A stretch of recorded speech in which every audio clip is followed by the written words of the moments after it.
Shadow of the weary heart. Truth cuts the dark like a flaming dart. Voices rising strong to lift the call. This is the time we give it all.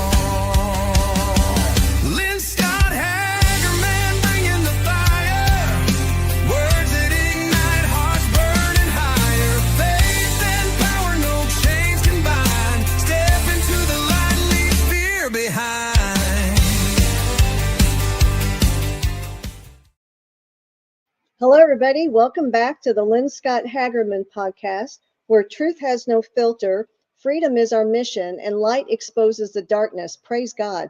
I'm your host, Lynne Scott Hagerman, survivor of child trafficking and medical experimentation underground at a U.S.-based university medical center through MK Ultra mind control in conjunction with our government. I am the voice they tried to silence, and I am silent no more. Praise God.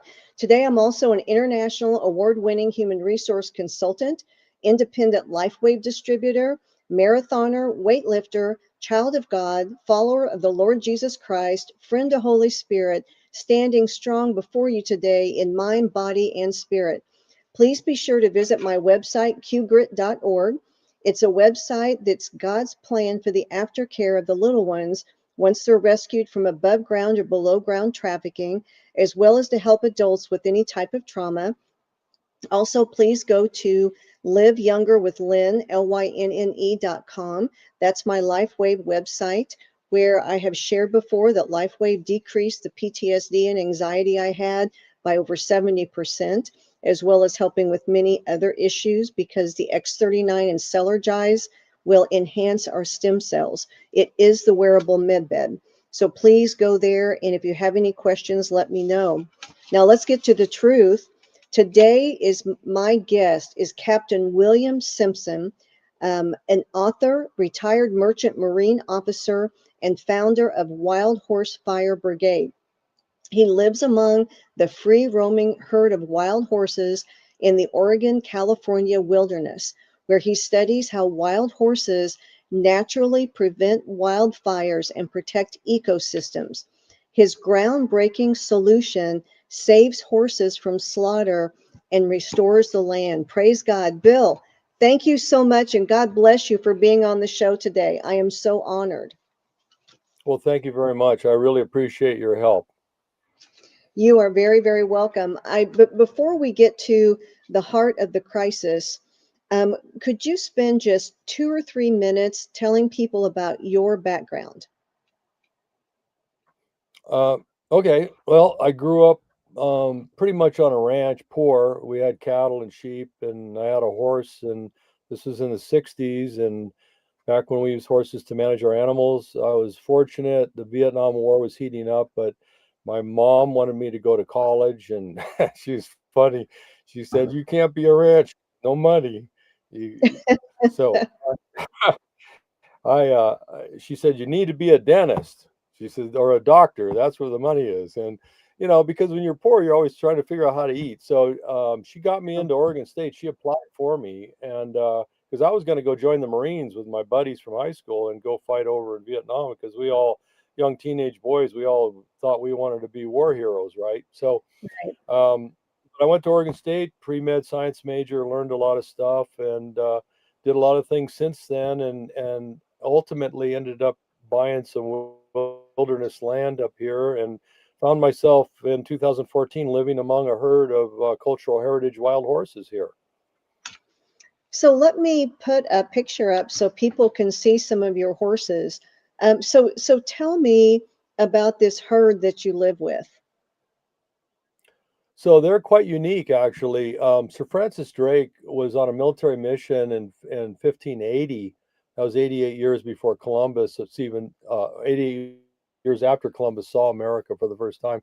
So Queen Elizabeth sent him over. He was a serving British knight, and she was interested in grabbing the land in the Pacific Northwest. So when he sailed up the coast here in 1580, they came up the Rogue Valley, and according to this journal from Dr. Yvette Running Horse Call, and this is in her PhD dissertation, and they were looking for a Native American gold, because a lot of the indigenous people that the Spaniards ran into had gold, and so they came up here and looking for resources because they wanted to take the area, right? That they wanted to settle this area for England, and they saw the horses, and of course the reason they noted the horses is not because they were casual tourists and they go, oh look, beautiful horses. No, back then horses were worth their weight in silver, because to bring a horse from Europe across the Atlantic and land it on the continent was quite a challenge, because half the horses died on the voyage, because across the Atlantic Ocean they hung the horse in slings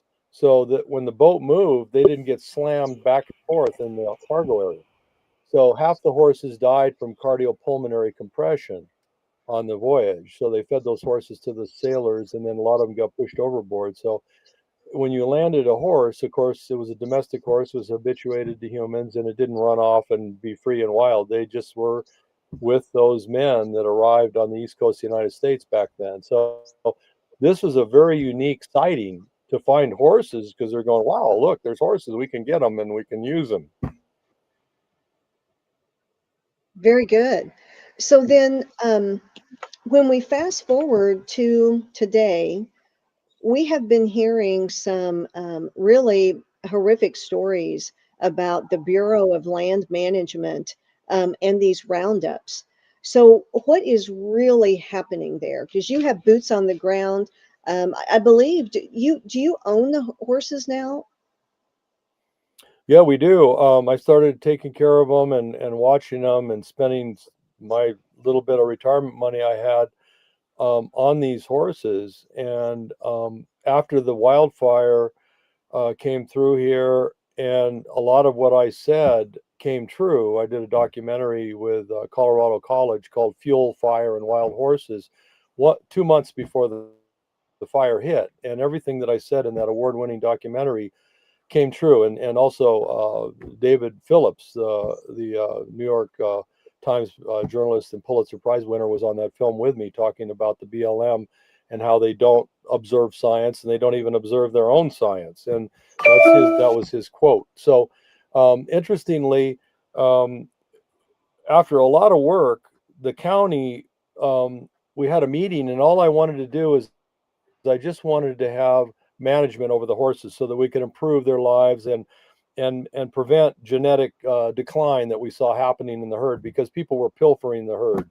They'd come up here and high grade horses out, take the best genetics out. And so I could see there was a big problem using my science background. I said, this is not good. So we went to the county and presented a bunch of information. And then the county's council said, well, if we're going to give Bill and Michelle management authority, they're going to have to do whatever they need to do. They might as well be the owners of the herd. And because the county had jurisdiction over the herd, because they were considered feral, and feral means without owner. Okay. In this instance, feral means without owner. They weren't BLM horses. They were without ownership. They're not on an HMA here, herd management area. So we got a letter from the county one day, and we looked, and they says, we recognize your ownership of the herd. And we go, wow. So now the fun thing about that, Lynn, is now they're no longer, even though they're genetically wild horses with this cultural heritage that goes back to Drake, jurisdictionally under the law, now they're livestock because we own them. And that's a big deal, because now they're protected under California law, animal abuse laws, livestock laws, everything applies to them now. So they actually have some really good protection. How many horses do you have in your herd, Bill? There's about 200. We did a census. We teach wild horse ecology and ethology up here for California State under a fellowship program that we have. And students come up here. It's a wilderness immersion program. I call it the Goodall method, because we study the horses the same way Jane Goodall did in Gombe, Africa. I became embedded with the herd, and just the way Jane did with Dr. Goodall did with the apes and Gombe. Yes. And when you're that close to them, where you're smelling them and you're pulling ticks off, and I I've made discoveries now that nobody's documented before because I'm that close. I'm part of the herd, and most people can't get that close to a wild horse because they've been habituated to torture from humans. When the BLM shows up, they round them up. They break families apart. They're not stupid animals. They're very intelligent. They're sentient beings with a lot of power.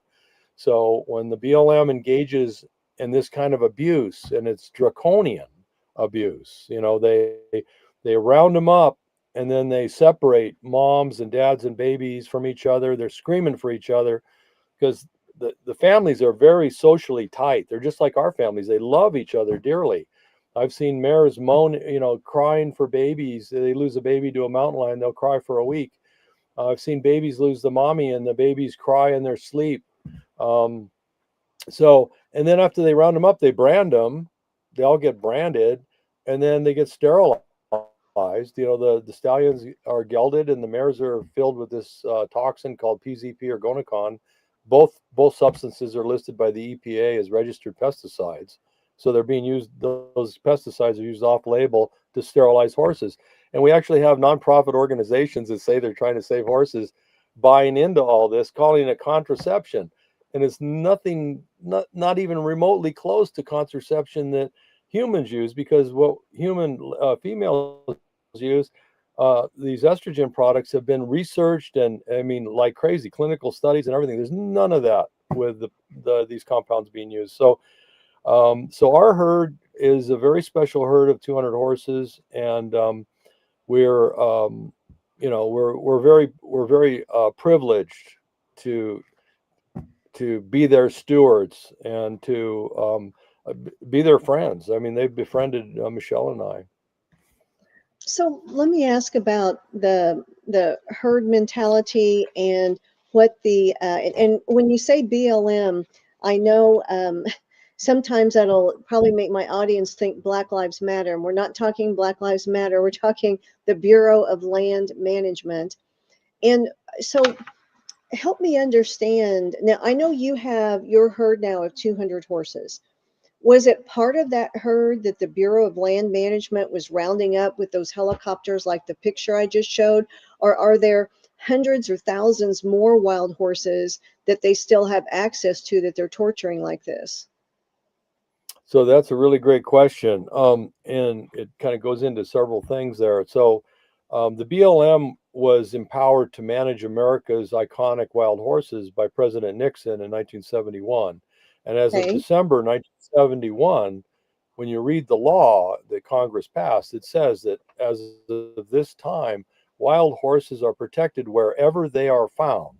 That was in December of 71. So, but the BLM, because they sell a lot of grazing permits, and it's government for the government by the government, it's kind of a rogue agency now, because they're supposed to be managing things for the American people, not for themselves. It's not for them, by them, of them. It's supposed to be for us. They're agents of the public, but they seem to have forgotten that they're civil servants. They think they're their own kingdom with a fiefdom. And so they're managing horses inconsistent with the intent of the law. When you read the law that President Nixon signed, that intent is, you can't amend the intent of the law administratively. The intent was to protect them from branding, harassment, roundups, and death. And that's what it says. They do all of that. They round up the horses, they brand him. A horse with one eye, they'll shoot it. They'll take his life. If it's a female or male, they will take that horse's life. Now, I have one-eyed horses up here that live happily. I'm not going to take their life. They're having a great life. They want to live with, and they can live just happily with. I have a stallion up here with one eye that has one of the largest families. He has 20 horses in his family band. One-eyed stallion. He's fine. He's happy. He's loving life. Who says you get to kill that animal because he has one eye? The BLM does it all the time. They run them past their endurance with helicopters. A horse can run really fast for a quarter mile, but then cardiopulmonary issues kick in. And so when you run a horse past its natural endurance, a lot of them die later on.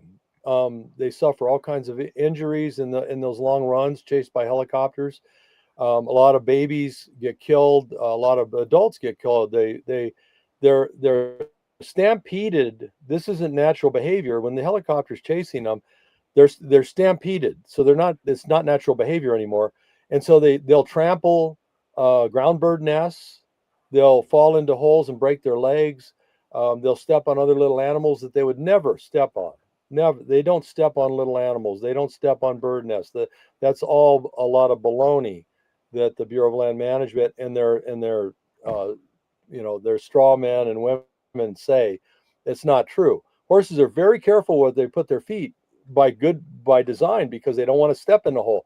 They don't want to step on a rattlesnake and get bit. So they're very careful where they put their feet so they don't damage the landscape, and they use the same trails. But when the helicopters do this, they stampede them and they run all over the place, helter skelter.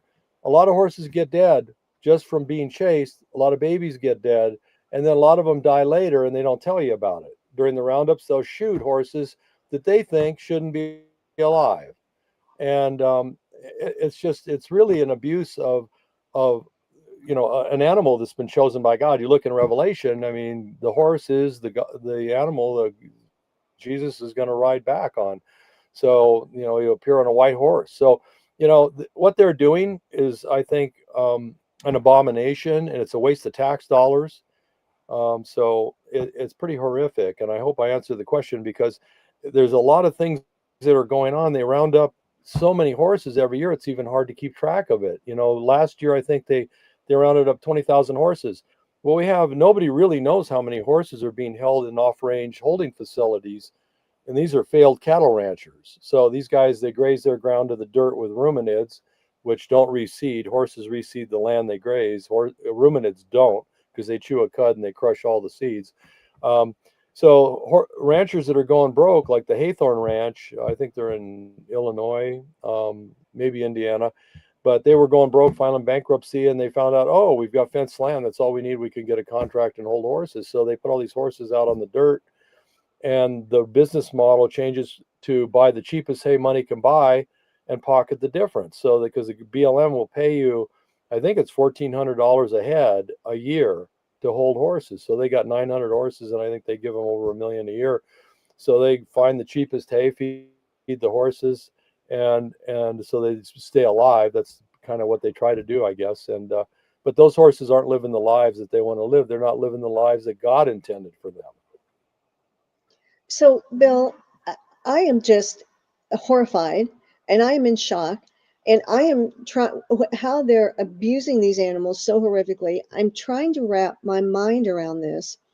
So, the first question that I have is, I showed the picture of the helicopters rounding the horses, and there have to be people, of course, manning those helicopters. I can't begin to imagine who would be hired for a job where they intentionally torture these horses and run them until they watch them die, or, like you said, break legs and die later. I can't begin. Is this Bureau of Land Management personnel at these helicopters? And who do these people think they are with the Bureau of Land Management? It reminds me of the three-letter agencies throughout the United States. You can name any one of them. They have grabbed so much power. Our legislature makes the laws. And all of it, for years, though, the three-letter agencies have become laws unto themselves, doing whatever they want, making their own rules and recommendations. The Supreme Court, I think it was last year with the Chevron Act, said that these three-letter agencies could no longer do that. They have to abide by the law. But it doesn't appear like the Bureau of Land Management is doing that. Well, we need President Trump to hold their feet to the fire on this stuff. And the Chevron deference does say that they don't get to be the big voice in the room anymore. They Right. need to listen to other people, scientists such as myself. And by the way, I was nominated to serve on the National BLM Advisory Board. But at the time, my late wife Laura was dying in the hospital. And I told them that I'm not going to be a poster child for the BLM to say, look, Bill's endorsing us because Bill's the guy living with the wild ones, and people know who I am. They know me very well. And when I told Mr. Rittenhouse, I said, look, I'm not going to be your sock puppet. If I'm on the board, I'm going to speak my mind, and you're mismanaging America's wild horses. We have a better thing we can do. Instead of putting, I think we have 70,000 horses now that are sterilized in government holding camps. You know, they're off-range holding. So and nobody really even knows how many are still there because they don't let you audit. You can't go there and look. If you want to go look and see your American wild horses in holding, they say it's on private property. You can't look. And so there's no audit. And we don't even know how many are actually still there. We've been paying for off-range holding for all these horses. We don't even know if they're there or if they're still alive, because there's rumors that they go out back gates at night and end up in slaughter auctions at the Mexican U.S. border and end up in Mexican meat grinders for pet food. So, you know, it's a travesty of the highest order. And President Trump needs advisors who won't lie to him. Now, I'm calling the BLM on this show liars. I am calling them flat out liars. And I can back that up in a federal court with a judge holding my hand up to swear that I'll tell the truth in front of God. They published in their own books that wild horses have no natural predators. They published that with taxpayer dollars. They published false information. They put wild horses have no natural predators. That is not true. Every apex predator in North America is the co-evolved predator of horses. You know, Equus caballus, the modern horse we all see today, has been here in this continent 2 million years. Now, that's according to fossil records. Everything eats them. Bears, lions, wolves, coyotes, they all eat them. And I see that up here at my ranch. I know that, and I'm not an expert. Yeah, and now we have, over the last 5 years, we have CRISPR, you know, the genetic sorting software has been gotten really good at looking at genetics now from all the records, the fossils and DNA and all of that. We know now they are native. I mean, they've been here 2 million years. The government wants to call bison native. Well, I got news for them. The fossil record shows bison have only been in North America 200,000 years. Horses have been here 2 million. What's more native? A bison at 200,000 or a horse at 2 million? I have to vote for the horse, you know. So, and we built our civilization off their backs. We've sent 1 million of our horses in the early 1900s. There was between 2 and 3 million horses in North America, and we sent 1 million of our horses, American horses, to war in Europe for World War I. 1 million of our horses were war heroes. They went over there and they pulled artillery around. They became cavalry horses. Some of them even got eaten for starving soldiers. They gave their blood for America and to save those nations in Europe. You know, I mean, the respect and the integrity of the Bureau of Land Management. I mean, like David Phillips said in our documentary Fuel, Fire, and Wild Horses, he said they don't observe science. They don't even observe their own science. Their book, a lot of people don't know this. The book actually, the BLM, Bureau of Land Management, actually has a book on how to manage wild horses. Taxpayers paid to write that book. Okay, it's called the Handbook for Wild Horse and Burro Management, and you can find it online. Okay, you read it. I think it's on page 28. It says that in order to maintain the genetic vitality of these horses, you need a minimum herd size of 200 horses. Okay, now that's a low end, because they talked to Gus Cothran at Texas A&M, who gets money from USDA, by the way, and say, what is the least number of horses we can put out there? Because they want to sell grazing permits and they want to do mining and oil extraction. The horses are in the way because they know they're a native species. They should be ESA listed. They should be on the endangered species list right now because we're under 100,000. And so anyway, they know that. They know all this stuff. They know I'm telling the truth.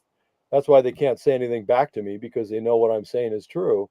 The bottom line is you've got all this economic pressure, but now we know they're native, and we know that they're rounding them up illegally. They need to be on the landscape, but if they really need to move them because it's an economic threat for the things that, let's say, President Trump wants to do, he wants to enhance maximization of monetization of public land. Okay, fine. You don't need to exterminate wild horses. So President Trump has these advisors who are lying to him. And so he's an East Coaster. He doesn't know what's going on out here in the mountains with the wildfire and the horses and the wildlife. He doesn't know. He's got advisors that are lying to him, and he needs people that are willing to tell him the truth. And because they don't have a financial stake in the game. See, I'm not out there grazing 10,000 head of cattle or 1,000 head of cattle, and I need to graze my cow and calf pair for $1.40 a month. It's $1.45 a month. You can't feed a gerbil for that. But on public land, the BLM is willing to sell ranchers grazing permits where I think it's $1.45 per cow calf, and a calf can be up to 500 pounds, by the way. It's not a little tiny thing. Some of these calves are pretty big. They're yearlings. $1.45 a month. Now, if you and me or anyone in the audience were in the cow business and we had to graze on other land, if we had a lease a grazing permit from a big pasture, it's about $28 a month per cow calf. So look at the difference: $1.45 if public land and $28 a month on private grazing land. See, so there's a lot of incentive to get rid of the horses, because then under the Federal Land Management Protection Act, they call that FLPMA, the manager can, if he gets rid of horses, he can put more cattle and sheep out there. So what's happening right now is we've got mismanagement due to misinformation. There are predators out there. The reason they overpopulate in ranching areas, Lynn, is because the ranchers killed all the predators that normally control horse population, because they don't want the apex predators eating their cows and sheep. So everything would be in balance, but they messed around with nature. They killed all the predators. I understand they're trying to have cows and calves that don't get eaten. That's how you make money. But when you kill all those predators, you've upset nature's balance. God had this perfect balance out here. There was enough horses and enough animals. So, it's about now we're on this horrible dark path of misinformation. So the more you talk, I just sit here trying to wrap my head around what's happening. And I'm just angry about what's happening to these horses. And I was sitting there thinking while you were talking, why would the Bureau of Land Management torture these animals? Why would they intentionally murder them? Why are they putting them in corrals with no place to go? And then they're going to the slaughterhouse. And what I'm hearing you say, and correct me if I'm wrong, but they make money by selling these grazing permits, and by killing the horses, they're hoping to get like money from mines and oil. Is that the? Well, if I'm a land manager, let's say I'm working for the BLM or U.S. Forest and I'm a land manager, I'm bound by the Federal Land Management Protection Act to manage the land according to the available resources. So that's grazing and water and minerals and for multiple uses. That's what it says. Okay. So if I'm getting political pressure on me as a land manager for, let's say I'm managing 500,000 acres for the government, I'm getting pressure from my boss. Hey, Bill, we got more grazing. We need more grazing. You need more grazing. And then I look out there and I got a herd of 500 horses. And I know that those 500 horses that, they're going to need, about, 3,000 tons of grass and brush really to eat that the cows and sheep could eat. So I can make more grazing because you have a finite amount of grazing and water, and you have to balance the uses. So if I want to have more herbivores, I got to get rid of some herbivores, right? So because there's only so much pie. So if I can't have 5 quarters. There's only 4 quarters in the pie. So if I want somebody else to have a piece, I got to pull a piece out and give that to them.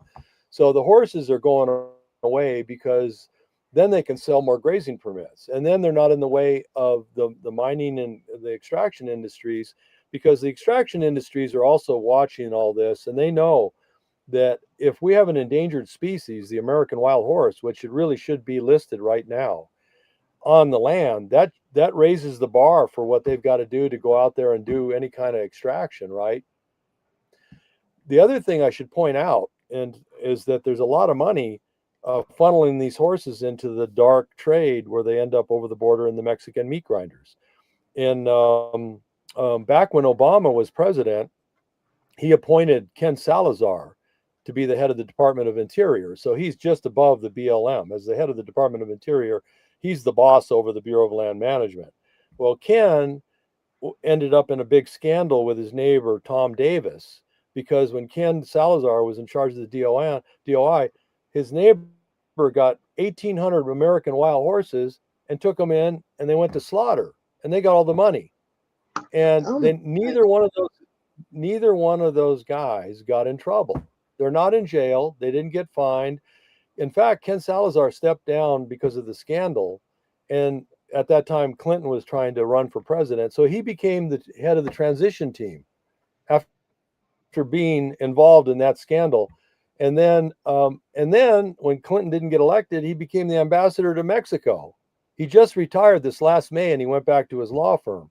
So, and then Tom Davis is still running around buying and selling horses. I mean, so that's what's going on here. The corruption, it's terrible. It is really terrible. And so I'm stepping in and with Wild Horse Fire Brigade in our plan. It's called the Natural Wildfire Abatement and Forest Protection Plan, which we call Wild Horse Fire Brigade because it involves the horses. Our plan is simple. Look, if the horses are an economic conflict out there on these public lands, let's just remove them and as families carefully. We bait trap them. We don't chase them with helicopters. We bait trap them, and then we remove them and we put them in areas where there is no grazing or life or oil and mineral extraction. We have millions of acres that are burning every year, where you can't put livestock because there's apex predators all over the place: lions, bears, wolves, coyotes. Put them there with their natural predators, and then they'll be back in balance the way God intended. They won't overpopulate because we know from science that those predators control population. And and they reduce the fire fuel. And when you reduce fire fuel, you reduce fire. It's a real simple thing to understand. Reduce the fuel, you reduce fire. So when I was on the fire line for 9 days during the Klamathon fire of 2018, and 2 months before that big fire happened, it was 38,000 acres, destroyed the town of Hornbrook. I did a documentary with Colorado College called Fuel, Fire, and Wild Horses, and David Phillips was in that documentary with me, and we're talking about exactly what ended up happening during the fire. I was interviewed in a big area where the horses grazed out the fuel, creating a fire break, and they interviewed me there with the horses in the background, and I said, these fire breaks will help stop the fire from reaching our pristine forest up here. And lo and behold, and 2 months later, here comes this big fire. I was on the fire line 9 days as a volunteer. I got some lung damage from it. And I took this picture. Wild horses are not afraid of wildfire because guess what? They evolved with it. They've been here 2 million years. They've seen volcanoes erupting lava. They've seen, their ancestors have seen it all. It's hardwired in their genetics, just like a sheepdog. I get a sheepdog.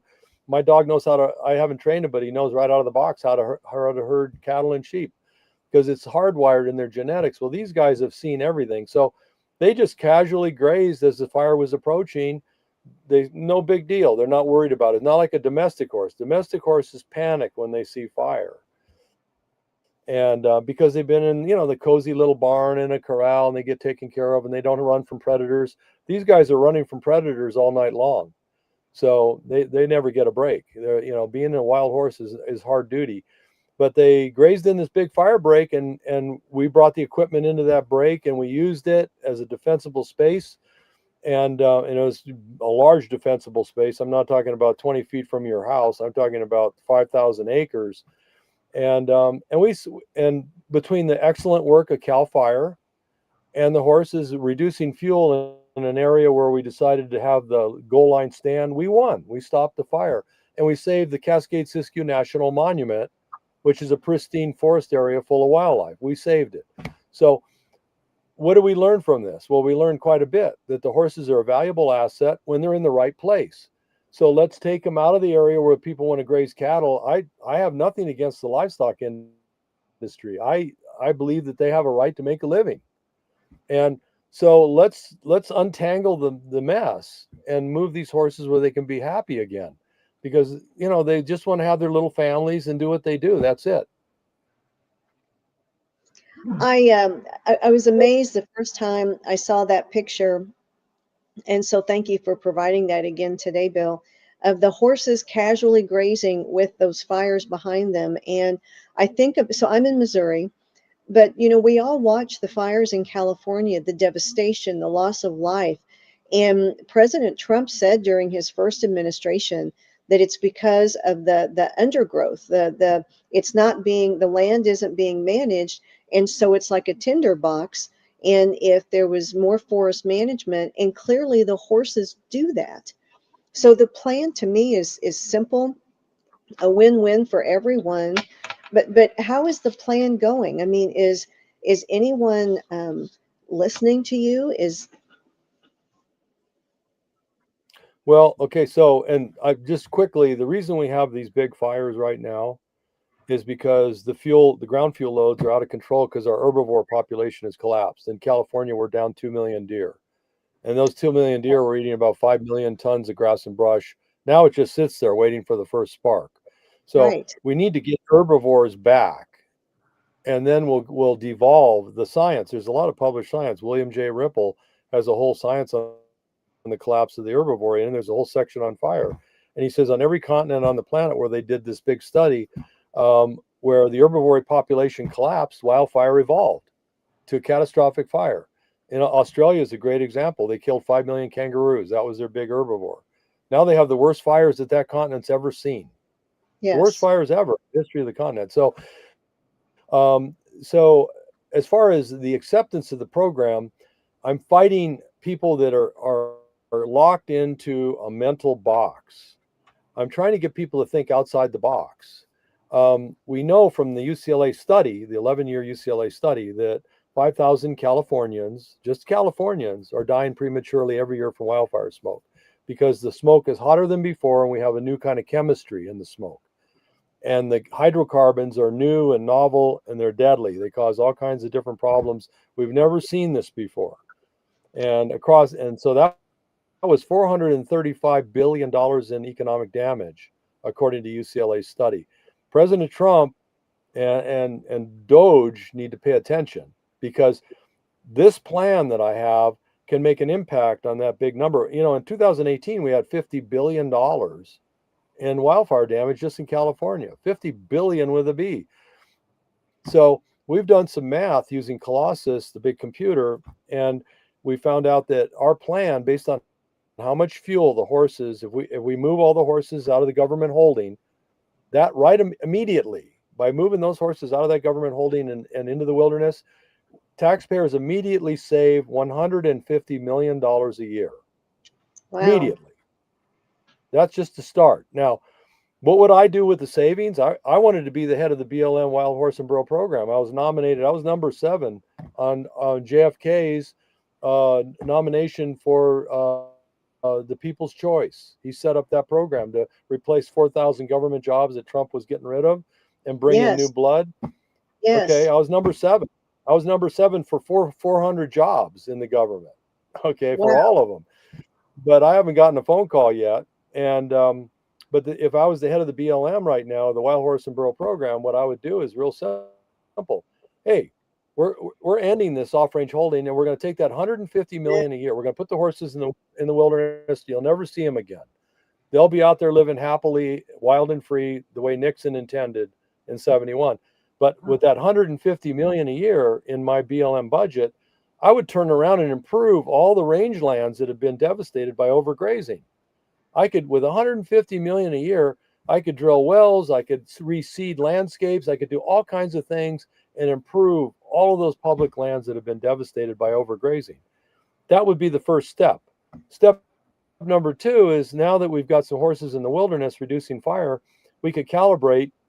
We have some good estimates, but we could actually start doing some science and calibrate exactly the impact that reduction in fire has on the reduction in deadly smoke and the reduction in property loss. And if we could do this properly, and I know we can because we've got university people on our board, professors that support us in our thesis here, and then we proved it works up here with the Klamathon fire.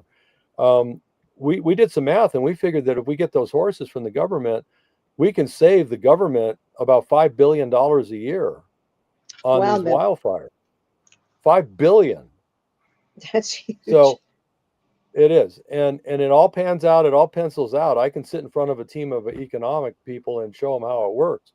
I mean, it really does work. And the thing is when you look at the economic costs from these untimely deaths of people that die prematurely from the smoke, like my late wife, we don't even know the total number, because the people that don't die immediately from the smoke prematurely, you got people that are then predisposed to all kinds of cardiopulmonary conditions. So little children grow up with asthma from the smoke. What does that cost for that child to go through life needing all kinds of medical care? One child. It's thousands and thousands of dollars, and we haven't even calibrated that number yet. It's so big. I asked the computer, if we take UCLA study for California and we extrapolate it over the West Coast where we have these fires, what is the total annual premature death toll, and what is the total cost? And it came up with about 250,000 people dying prematurely, moms, dads, children, grandpas dying prematurely, going to their graves, and $1.5 trillion in economic damage every year. And I'm shocked, because I'm telling these government people, I've got a cure. I know it works. Let's go do it. But they don't want to do it. They're so resistant because the U.S. Forest Service is now monetizing fire. They've got a $10 billion budget, and they want to go out there and play fireman. When I tell them that I can reduce fire, you know what they're thinking? I'm breaking their rice bowl. But I don't care about a few firemen. I mean, I appreciate their work, trust me. But Yeah, we can't let 99% of the population suffer because they want to make a living, right? I mean, that's not fair. That's not what a constitutional republic is about. that's right. Well, and the deaths. I mean, no job is worth one person dying. I mean, and No, I know the firefighters wouldn't think that either. That's why they do what they do, is to save lives. And you're right. talking 250,000 people. Again, this problem is so big. I'm trying to wrap my mind around it. I know that those within the sound of my voice, we have a lot of faith-based people who listen, praise God, to the Patriots Prayer Network. I am appealing to the prayer warriors in the audience, and please repost this and share with the prayer warriors, because I am believing and I am speaking and declaring that this message will, and I have Holy Spirit goosebumps head to toe, very significant right now, Bill. So I'm praying that the right people surrounding President Trump and anyone else who needs to be involved in this hear this message, or any other message that Bill's on, because Bill, praise God, is getting on and has been on many shows trying to share this message, because this needs to be fixed. This is a we the people problem, and it's harming us and it's harming the animals. And it doesn't have to be this way. We don't have to have this much devastation. And Bill, I had a question. What's a hydrocarbon? You said that the fires are more deadly than ever before because of some chemical that's in them that wasn't there before? Right. Yeah. So, okay. So we know we have a lot of science on fire ecology, and we know 20 years ago we had pyrometers, which is just a thermometer in the fire, and we knew how hot they burned. 800, 1,000 degrees, was a typical fire, because there was less fuel. In California, we had 2 million lawnmowers. The deer and elk were running around eating all the grass. And so when you have less fuel, when the grass is short, I mean, I fought fire as a logger. You could step over the fire front because the flame was 12 inches tall on the grass. But now, the flames are 16 feet tall off the grass alone because there's no herbivores. So, the what was your question one more time? Well, you'd mentioned the word Oh, the hydrocarbon. Yeah. hydrocarbons. Yeah. So in chemistry, what we learn is if you take 3 ingredients and you put it in a test tube and you heat it, let's say at 800 degrees, you're going to get certain resulting compounds. That's pyrochemistry.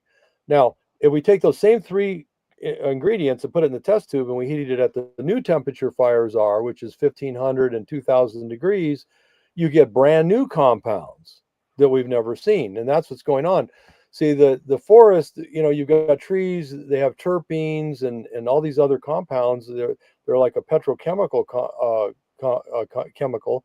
You got all these things in these fires now. And I'm not talking about plastic hose or houses. I'm talking about in the forest, the trees, the sap, the things that are out there already. When you heat those at a new higher temperature, you get brand new compounds forming. And the scientists that are looking at this now are saying that these compounds are very unusual hydrocarbons. They're very small. They're smaller than PM 2.5. They're not particulates. These are chemicals, and they go right into your bloodstream. So that's what killed my late wife, Laura. Now, she had the best care in Portland, Oregon. They spent $1 million trying to diagnose her after the fire. She started losing her balance, and they couldn't figure out what was wrong. This is a woman who is a Christian, never drank, never did drugs, was not taking anything for any reason, hiking 5 miles a day with the horses, an athlete. And by the way, she was the world bench press champion. She had the Wabdal woman's natural, drug tested, no drugs. Awesome. She had the world record, 220 pounds. So she was in great shape. Well, the smoke, what happened is it triggered this autoimmune degenerative disease, and she started losing the ability to walk. It moved up her body. Pretty soon she couldn't use her hands, and at the end she couldn't talk or swallow. So what happens is the hydrocarbons go into your body, and you have these antibodies. They're called macrophages, okay? And they're specialized. You have special antibodies for your liver, your spleen, your heart, your lungs, and your brain. The macrophages in your brain are called microglia. There's a woman at Indiana Medical University, Dr. Michelle Block, who studies this stuff. She studies fire victims with the smoke. And her and I talked. We had Sean Piddock from Mayo Clinic. We had a whole team of neurologists trying to figure out how to cure Laura before she passed. They couldn't figure it out. And they said, it's got to be the smoke, because we've done every test under the sun 3 times. They took spinal fluid 3 or 4 times. They took blood, probably took a gallon of blood out of that poor lady. It was ridiculous. And finally, Dr. Block said, you're right, Bill. It's because my theory was it was the smoke. Now, this was before the UCLA study came out. Now, guess what? The UCLA study validated my hunch from 2019. Now, their study just came out last year. They validated it. This is what it is. Boom. So, and you can't get away from it. I'm not talking about, you don't have to have the smoke around your body. You can be 300 miles away and breathe this stuff, and it'll kill you. So it reprograms. It reprograms your antibodies to think something in your body is a pathogen, and your own antibodies attack you. And that's what happened to Laura. Her own antibodies in her brain decided her cerebellum was a pathogen, and her own antibodies were attacking her. And we know these fires are hotter. How? Because we're seeing molten aluminum on the fire landscape. Molten mag wheels, molten aluminum engine blocks, molten aluminum ladders. We've never seen that before. Okay, that's brand new. You don't. Aluminum melts at 1,500 degrees Fahrenheit. So, and you don't need a forest to have a deadly fire either. So grass and brush. Look at the Paradise Fire, killed 80 people. Grass and brush fire. Yes. Whenever you talk about the damage from the air, so I live in Missouri, and when the fires happen in California, so I have 44 times the acuity of the visual acuity, the auditory acuity, and even the sense of smell than other people. And whenever the fires are in California, actually anywhere, but especially California, and the wind blows into Missouri, I'm a marathoner, so I'm outside a lot, and I'm inhaling mass quantities of air deeply. And those fires, I could taste and I could feel chemicals, unknown chemicals in the air. And you couldn't see smoke or anything, but I knew when the wildfire, when the wind was blowing it across the United States, that was in my air. And what I want to share with people too, everybody knows, and I've shared before the shows how I'm a LifeWave distributor. If anyone's having problems with this, and I helped a lot of people in the Palisades fire too, if you take the glutathione patch and put it right here, and take the energy patches and put it on your lung point 1. That's a meridian. That's an acupuncture point. What happens? So every time I run outside, I had the glutathione here, which increases our glutathione 300%. It's an immune booster. And the energy patches here, which takes whatever I'm inhaling and pushes that out of my body, because glutathione is also a detox. And I've been able to protect myself from the effects of that. So I'm going to take my quick 1.5 minute to play you guys the LifeWave information, and we'll be right back. A life empowered is closer than you think. We're all looking for a better way. Reimagine what's next with a new sense of exuberance. Why not power on like you mean it? Or power off blissfully? A better sleep is a better awake. You've never moved like this before. With the energy nature intended. Imagine reprogramming the way you look at the speed of science, at longevity, at exhilaration. It's next level rejuvenation. Take control of your well-being from the inside out and outside in. The light within is ready to ignite. Be the light. LifeWave.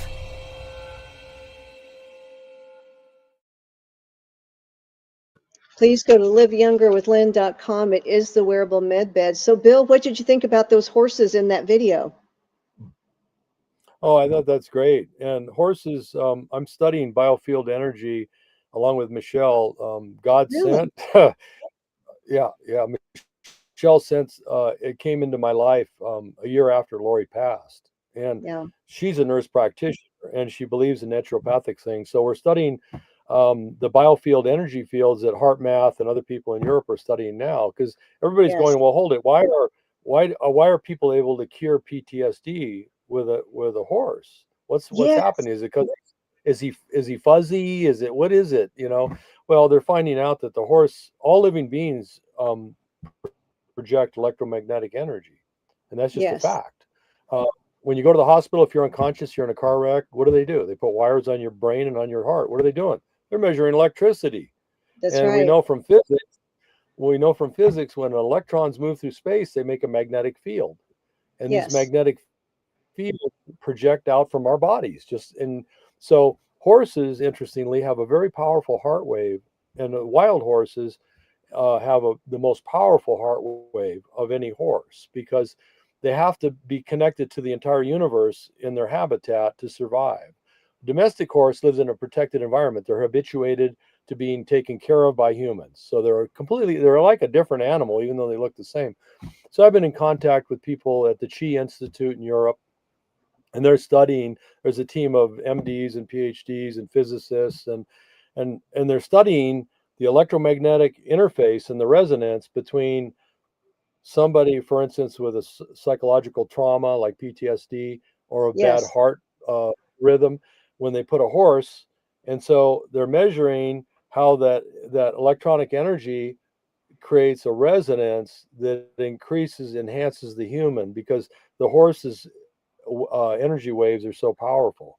So they actually take over. They help you feel better and breathe better. And when I get around my horses, it's almost like you feel this calm come over you, and all of a sudden you find yourself taking a deep breath and going to a different level. And and people talk about frequency. Well, the thing about energetic frequency of a lot of humans is that when you're depressed, your energy field changes. That's a scientific fact. You can see it on these electromagnetic resonance scopes they have now. We can look at it. They have antennas. They used to, and by the way, instead of hooking wires to your heart and your brain at the hospital, they don't have to do that anymore. You can measure heart wave and brain wave with antennas now, but the hospitals won't do it because it's too expensive. To have a bed that does that, like on Star Trek, Dr. McCoy's bed. Beds. Yes. We have that right now. It'll measure all the electromagnetic spectrum and energy all your cardiopulmonary information, your brainwave information. You don't need wires. And the reason HeartMath and people want to get away from the wires is they say it interferes with the experiment. When you hang a bunch of wires on a horse and a human, they're distracting, right? And so when you use an antenna, you can stand back because you can measure everything with the antenna at a distance. So we have that technology right now, and a lot of people don't know that. But what you just LifeWave, I think, is it's a very intuitive thing that taps into some of the old healing that the Bible talks about. I mean, Michelle and I are on a naturopathic path. We do use NAC, we use melatonin, we use glutathione. We exercise. We try to eat very close to the earth. We don't eat artificial foods at all. Now, and I don't want to come off like I'm bragging about myself or anything, but I'm 73 now, and people think I'm 50. Now, if I shave this white thing off, you would think I'm probably 40 or 50. And I can still bench press over 250 pounds. I'm outside lifting 100-pound bales of hay every day for the horses that we're having corrals for genetic testing. I got 40 horses in a corral right now, so I have to load 1,200 pounds of hay out there every day, 100-pound bales. So I have to load them on the truck with hay hooks and then unload them. So I'm moving a lot of weight every day. And so, just for your audience, I'm not a paid endorser, by the way. And by the way, our organization, we're all volunteers. We don't, nobody around Wild Horse Fire Brigade gets paid. We're doing this because it's God's work. It's important to save the horses and to save fellow man. We're the shepherds of our fellow man. And we have to do that. I mean, we have to protect life. It's easy to take life. I grew up in martial arts at Oregon State. I was in the Oregon State varsity judo team. My sensei was from Japan. And he said, Bill, it's easy to take life. It's hard to save it. Yes, that is so wise. I love what he said. And I have had scrolling across the screen and the ticker throughout the show, your website, so that everyone can go there and read more about this. And there's donation links on your website too, correct? Yeah, and we do need financial help. We finance this whole California State Fellowship program out of our budget. Kids, I call them kids. My kids are 40, so I call them kids. These are young people in their 20s, right? They come up here and we give them the Jane Goodall experience. They wake up in the morning. We've got travel trailers. They wake up in the morning and there's the horses. Boom. Right there, they're seeing the natural behavior, the ethology, the family bands, what they're doing in the landscape, just the same way that Jane Goodall did with the apes in Gombe. And that's where the magic happened. Everybody condemned her for being a woman in 1960. This, all these PhDs all puffed up with themselves, ego and pride. Yep. Oh, she's just a woman. She doesn't have a college degree. She doesn't know what she's seen. We've already been there. There's nothing new. Well, they were there, but they were a quarter mile away with binoculars. She was right there next to him, grooming with him, engaged in social grooming and watching him. And that's when she see him making and using tools. And that's what we're doing. We're duplicating what Jane did. And in honor of her, we call it the Goodall method. So, but we do need financial help. We've got all these programs we're trying to fund to build awareness of the value of these horses. They have tremendous value and they're almost gone. We only have about, realistically, the BLM puts out numbers, which I think are fudged. But we only have probably about 50,000 wild horses left that are on the open range, wild and free, like Nixon intended. 50,000. And then they escalate that number all the time because they play this numbers game like the jewelry stores. They'll have a 50% off sale of jewelry. Well, they didn't tell you they marked it up another 50% before the sale. Yes. So it's a numbers game. Yeah, they have AML, they call it appropriate management level, and they go out there and the United States Geologic Society flies around and they supposedly count the horses and they come in, they go, oh, there's 500 when there's really only 200. So they go, oh, well, the AML is 200. We got to remove 300 horses. So they remove 300 horses. What happens? There's 0 horses left. And see, when Nixon signed the 1971 Act, there was, I think, 379 herd management areas assigned for the horses, just for horses, no cattle. Today, there's only 28 million acres, and the horses only have 7% of the grazing on that land. Oh, Bill, how can this not be put in the endangered species? Is it the politics getting in the way because then they can't make all the money that they want? Because this is an endangered species.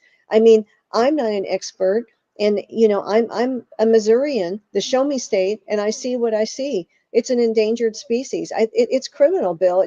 It breaks my heart, makes me mad. It is. It's because everybody is laboring under the lies that the Bureau of Land Management tells the public. They have no natural predators. Lie. They're not native. That's a lie. I mean, and they use those things to continue and perpetuate the fact that they got to get rid of them. They call them an invasive species. I mean, how ridiculous is that? Stupid. It's stupid. So, it defies common sense. Yeah, it's a fraud on the American people. So with only that many horses left, and by the way, they're out there sterilizing, they're shooting the ones that are still left on the range with sterilization drugs. So the genetic bottlenecking that we're seeing, I mean, we maybe only have 5 years left. I mean, that's why our herd has become so valuable. Our 200 horses up here, that is the bastion of old, cultural genetics that goes back to when Drake saw. Some of those bloodlines, some of those genetics are still here. Now, yeah, there's been inbreeding with other horses, no doubt. I mean, the cavalry here at Fort Jones and, north of Wairika, California, they let their horses go after they, suppressed the Indians, a nice term for, what they did. Yeah. But those horses got loose, and yeah, we do have some quarter horse looking wild horses out here, but we're doing genetic testing. It's $44 a horse. Okay. I'm the executive director, and I have to figure, how do we spend our money? I got kids that I need to teach because they're going to go get jobs at the BLM. They're going to get jobs at the U.S. Forest Service. They come up here with a science degree from University of California, Sacramento. I want to show them, look, here's what you're may be dealing with. It's not what the government told you. And, the stallions, we walk right up to stallions and give them a scratch. And they're sweethearts. Oh. They're not dangerous. They're not dangerous. Michelle and I are out there with them every day. We walk right between the families and the stallions. I've done it for 11 years. I've never been kicked or bit. And, the thing is there's all this mythology out there, this design to remove them completely.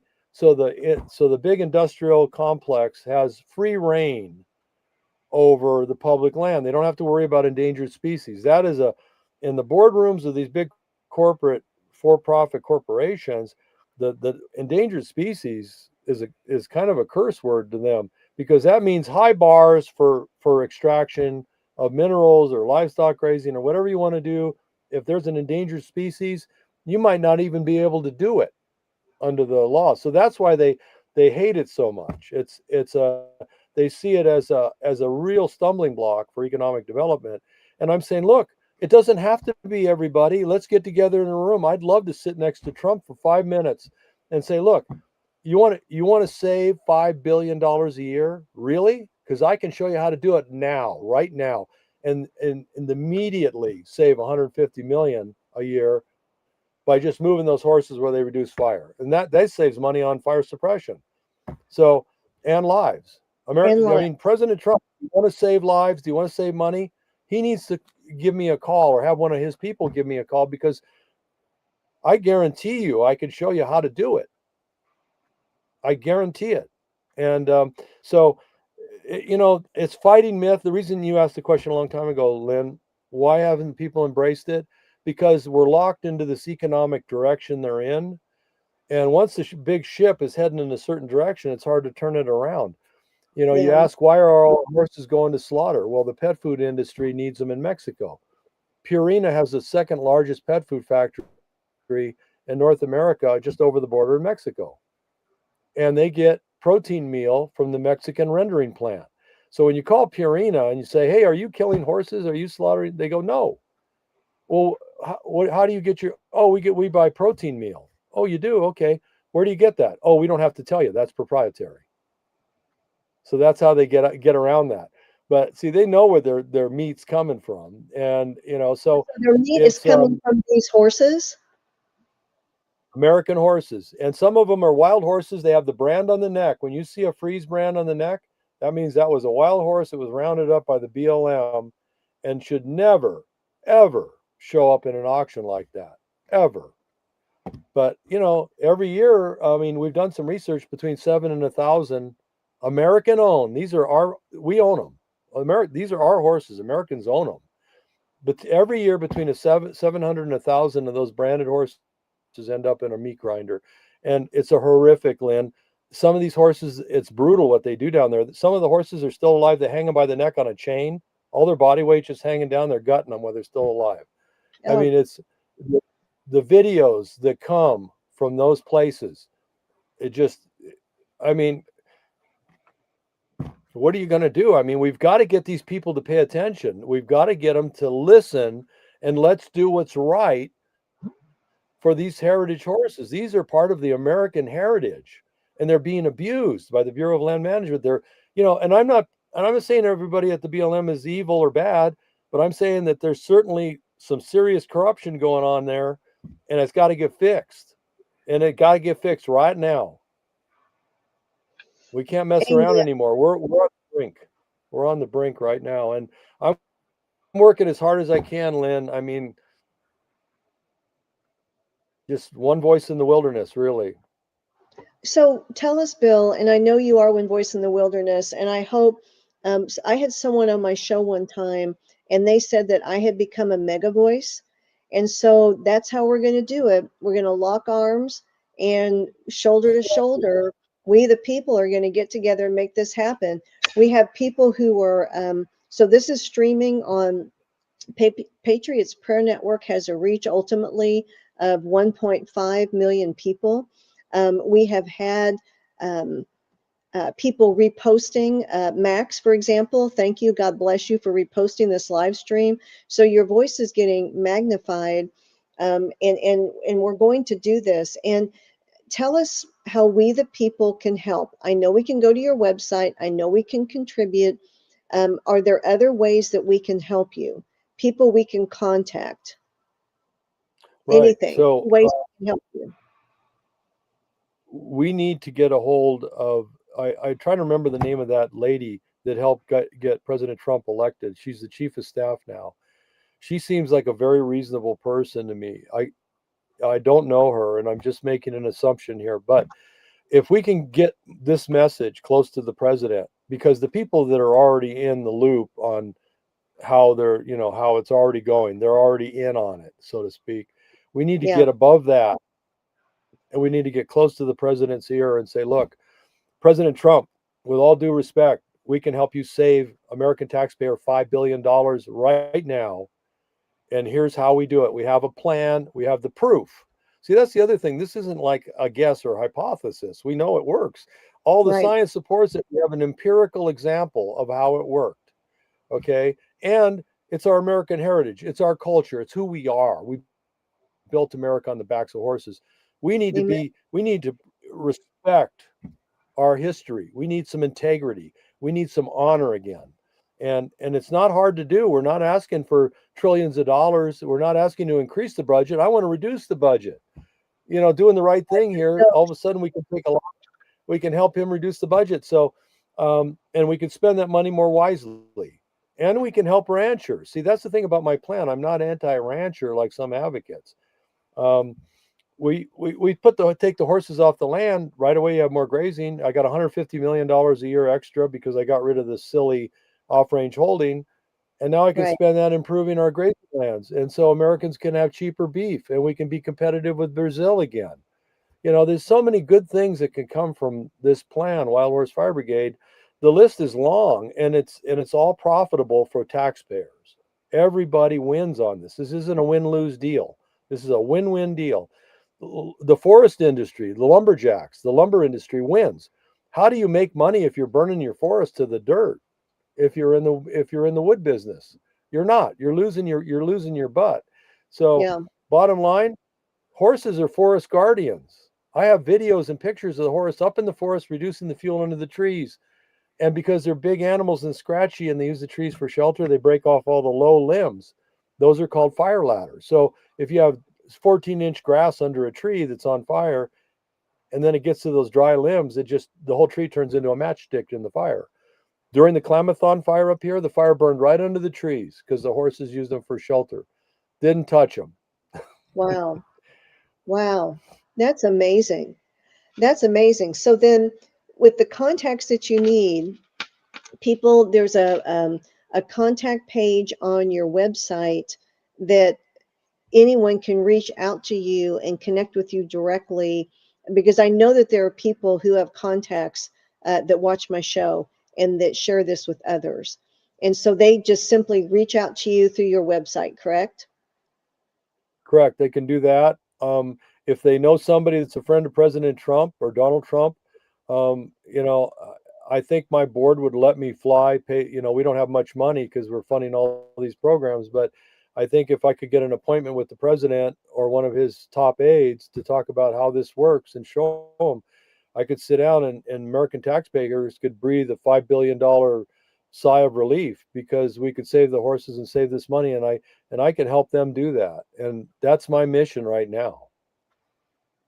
Well, and thank you for being on your mission, Bill, because there may be others out there like you, and I pray to God that there are, but we know that you're in the fight, and we know that you're in the fight to protect the horses, to protect the United States of America, to protect we the people, and God bless you for everything that you do. And if you could give us your website one more time before we close out the show. Sure. So it's 4 words, Wild Horse Fire Brigade.org.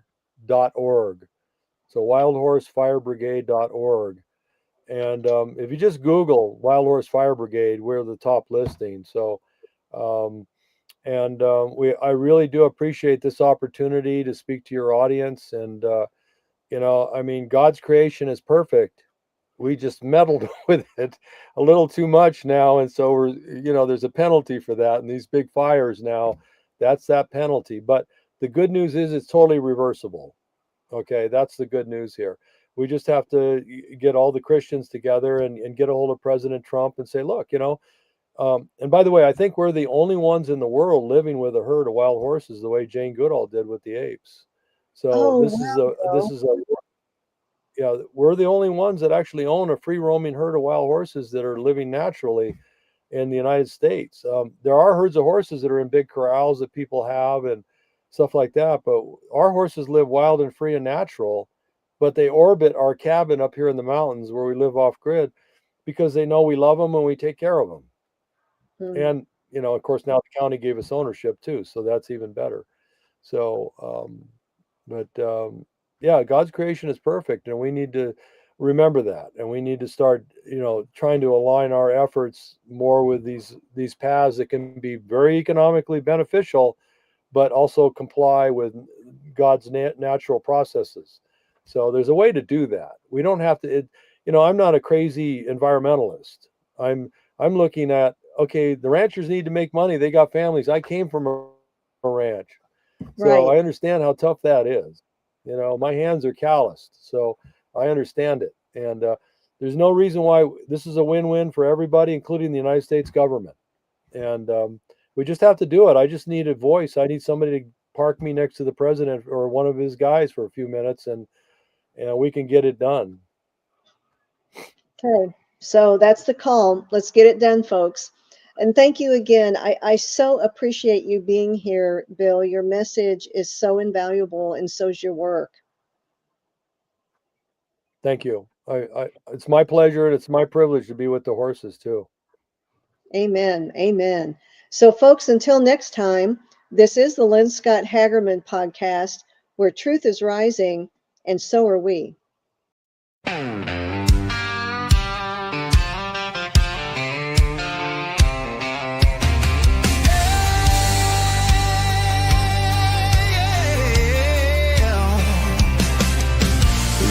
Breaks the shadow of the weary heart. Truth cuts the dark like a flaming dart.